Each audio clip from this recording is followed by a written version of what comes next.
So I have been working with about 100 businesses around Australia in the time that I've been doing marketing and business planning. And the one thing that I find over and over again that businesses need help with is actually the sales process. And so with that business coaching, I created a 4-step sales process, which can be applicable whether you're doing service selling to business or whether you're actually doing retail sales to a customer that comes into your outlet. Now, I'm going to take you through those 4 steps, and obviously I'm going to be generic with how I position that to you. So you will need to do some work in-house with your staff to just work out what you might say and do. But this is a good guidance to you about how you might then start to create a 4-step sales process for you and your business. Now, the first step is a very simple step. Basically, it's called welcome. You actually welcome people into your business, and the best way to do that is with a gorgeous smile and also obviously a welcoming attitude. How many times we go into a retail outlet and be absolutely stunned by the lack of response we've received from the salesperson? It's very important when they come into your business that the impression they get is that they are welcome. This is when you might say things like, "Hi, how's your day been? It's so nice to see you. What have you come to see me today about? How can I help you?" These are all kind of sentences that you can actually say to someone to actually make them feel welcome in your business.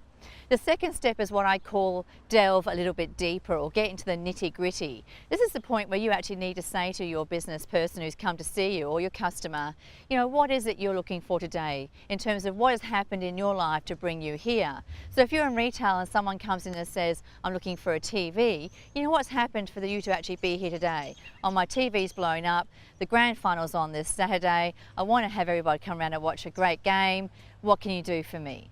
The more that you actually get people to talk to you about what they need, you can then understand what motivates them. In this case, with the TV example, what's motivating this person is about having a great TV which gives the best picture.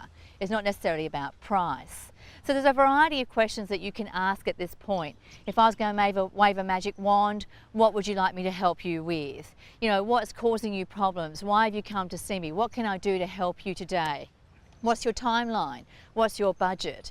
The more you engage with your customer on this timeline and with your discussion, the more commitment you'll get from them, a better understanding you'll get together, and so you actually create a very strong bond, and that's how you start personalised relationship marketing.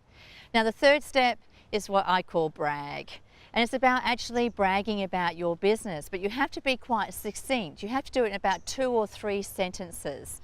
So I've been working with a commercial realtor in the Bunbury location, and we've tried to get their patter down quite succinct. And so basically what they say now is, investing in the commercial sector in Bunbury is a wise decision. You can get about 7 to 8% return on investment.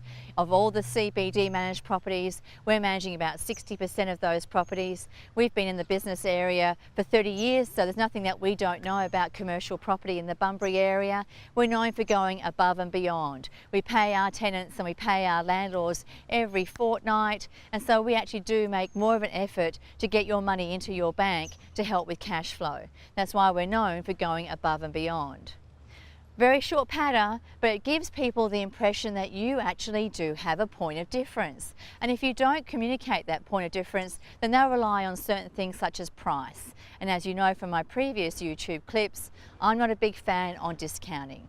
So once you know what your patter is, once you know what it is that sets you apart, please make sure you tell your client, because then they have a reason to do business with you.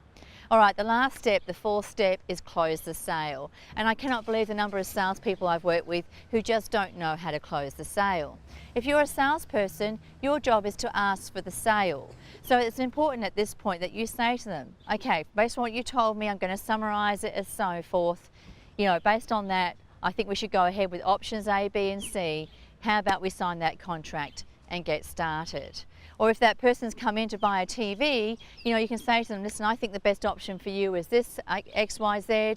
If you buy it today, we can get it in store for the weekend. What do you say? Shall we go ahead?"